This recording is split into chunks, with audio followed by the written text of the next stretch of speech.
Hi friends, எல்லாருக்கும் வணக்கம் and welcome back to Subhiyum Naanum. இன்னைக்கு நம்மளோட சேனல்ல ஒரு 5 minutesல ஒரு டெசர்ட் ரெசிபி எப்படி சிம்பிளா பண்ணலாம் அப்படின்றது தான் பார்க்க போறோம். வீடியோக்குள்ள போறதுக்கு முன்னாடி இன்னுமே நம்ம சேனலை சப்ஸ்கிரைப் பண்ணலனா சப்ஸ்கிரைப் பண்ணிக்கோங்க. வாங்க வீடியோக்குள்ள போலாம். நம்ம சேனல்ல இன்னைக்கு ஆப்பிள் கீர் ரெசிபி எப்படி பண்ணுறதுன்னு பார்ப்போம். இதை வந்து சிம்பிளாக 2 மினிட்ஸில் டக்குன்னு பண்ணி முடிச்சிடலாம். அதே நேரத்தில் குழந்தைங்களுக்கு ஆப்பிள் வந்து டெய்லி சேர்க்கறதுக்கான ஒரு சிம்பிளான ரெசிபி. அவங்க சாப்பிடாதவங்க கூட இதை வந்து சாப்பிடுவாங்க.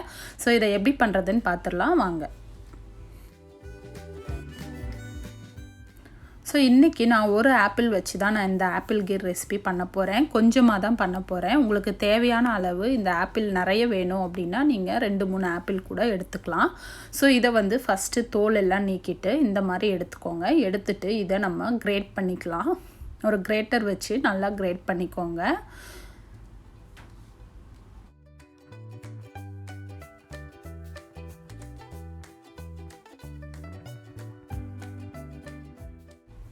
ஸோ இப்போ கிரேட் பண்ணியாச்சு. இங்கே பாருங்கள், இந்த மாதிரி கிரேட் பண்ணி எடுத்துக்கோங்க.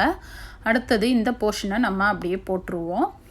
ஸோ இந்த அளவுக்கு நம்ம கிரேட் பண்ணி எடுத்தாச்சு. இப்போ ஒரு பேனில் சூடானோடனே 1 டேபிள் ஸ்பூன் நெய் விட்டுட்டு இதில் கொஞ்சமாக நட்ஸ் ஆட் பண்ணிக்கலாம். இன்றைக்கி நான் கொஞ்சம் பாதாமும் கொஞ்சம் முந்திரி பருப்பும் எடுத்திருக்கேன். ஸோ இதை ரெண்டையும் இந்த நெய்யில் நல்லா ஃப்ரை பண்ணி எடுத்துக்கலாம். நல்லா கோல்டன் ப்ரௌன் வர வரலும் நல்லா சிம்மில் வச்சு ஃப்ரை பண்ணிக்கோங்க. கரிஞ்சிராமல் பார்த்துக்கோங்க. ஸோ இதை ஃப்ரை பண்ணி தனியாக எடுத்து வச்சிடலாம். ஸோ இப்போ நான் எடுத்துடுறேன். இது நல்லா ஃப்ரை ஆயிடுச்சு. ஸோ இதை நம்ம தனியாக எடுத்து வச்சுக்கலாம்.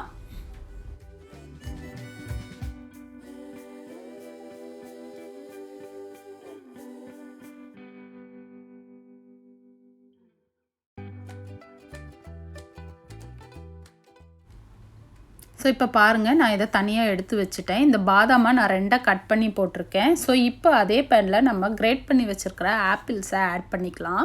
இந்த ஆப்பிள்ஸ் வந்து நம்ம நல்லா ஃப்ரை பண்ணி எடுக்கணும். ஏன்னா இதில் இருக்கிற அந்த மாய்ஸ்சர் எல்லாம் போகிற வரலும் நம்ம இதை நல்லா திக்காகிற வரலும் நம்ம நல்லா அதுலேயே வதக்கி விடணும். ஸோ இந்த கீயே போதுமாக இருக்கும். அதனால் இதுலேயே நம்ம இந்த அளவுக்கு திக்காகிற மாதிரி நம்ம இதை நல்லா வதக்கி விட்டுக்கலாம். ஸோ இப்போ பார்த்தீங்கன்னா தெரியும், நல்லா வதங்கி அந்த ஆப்பிளில் இருக்கிற தண்ணியெலாம் போய் நமக்கு திக்காக கிடச்சிருக்கு. ஸோ இந்த அளவுக்கு வதங்கினதுக்கப்புறம் நம்ம இதை தனியாக எடுத்து வச்சிடலாம். ஸோ அதே பேனில் இன்றைக்கி நான் ஒரு 350 ml பால் ஆட் பண்ணியிருக்கேன். திக்கான பாலாக எடுத்துக்கோங்க. தண்ணி எதுவும் ஆட் பண்ண வேண்டாம். ஸோ இந்த பால் நல்லா சூடாகி கொதித்து வரணும். கொதிக்கும்போது நம்ம இதில் குங்குமப்பூ கொஞ்சமாக ஆட் பண்ணியிருக்கலாம் அந்த கலருக்காக. ஸோ கொஞ்சம் குங்குமப்பூ நான் ஆட் பண்ணிக்கிறேன். ஸோ இதை ஆட் பண்ணிவிட்டு நல்லா மிக்ஸ் பண்ணி விடுங்க. ஸோ அந்த சைடில் வர ஆடையெல்லாம் நம்ம இதில் எடுத்து விட்டு நம்ம மிக்ஸ் பண்ணி விட்டுக்கலாம். ஸோ அப்போ தான் நமக்கு திக்காக கிடைக்கும். இது கூட நான் 2 ஸ்பூன் கண்டென்ஸ்டு மில்க் ஆட் பண்ணுறேன். சுகர் நான் ஆட் பண்ணலை. ஸோ அதுக்கு பதிலாக நான் கண்டென்ஸ்டு மில்க் ஆட் பண்ணுறேன்.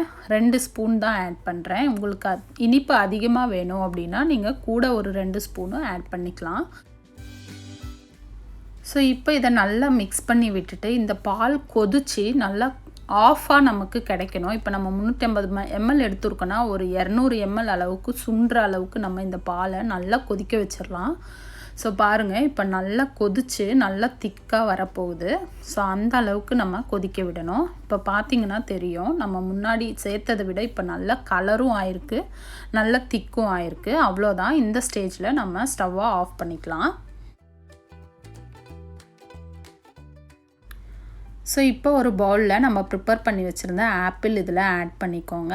ஆட் பண்ணிவிட்டு அதுக்கப்புறம் நம்ம காய்ச்சின பாலையும் இது கூட ஆட் பண்ணிடலாம். ஸோ இந்த பால் வந்து எவ்வளோக்கு எவ்வளோ திக்காக இருக்கோ அந்த அளவுக்கு இது நல்ல டேஸ்ட்டாக இருக்கும். அதனால் பால் நல்லா கொதிக்க வச்சு நீங்கள் நல்லா திக்காக ஆக்கிக்கோங்க. அதான் ஒரு மெயினான ஒரு டிப்பு இதில். ஸோ இது நல்லா திக்காக இருந்தது அப்படின்னா சூப்பராக இருக்கும் டேஸ்ட்டாக. ஸோ பாருங்கள், நான் எல்லா பாலுமே ஆட் பண்ணியாச்சு. ஸோ இந்த அளவுக்கு ஆட் பண்ண உடனே நம்ம இது எல்லாமே நல்லா சேர்த்து மிக்ஸ் பண்ணி விட்டுடலாம். ஏன்னா ஆப்பிள்லாம் கட்டியாக இருக்கக்கூடாது. அதனால் நல்லா மிக்ஸ் பண்ணி விட்டுக்கோங்க. மிக்ஸ் பண்ணி விட்டுட்டு நம்ம ஃப்ரை பண்ணி வச்சுருந்த நட்ஸையும் இதில் ஆட் பண்ணிக்கலாம்.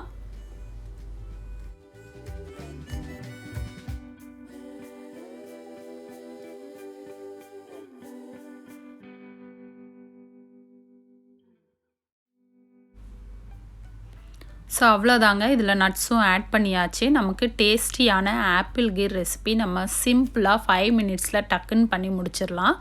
ஸோ இது அவ்வளோ டேஸ்ட்டாக இருந்தது. நம்ம குழந்தைங்களுக்கு எல்லாருக்குமே ரொம்ப பிடிக்கும்.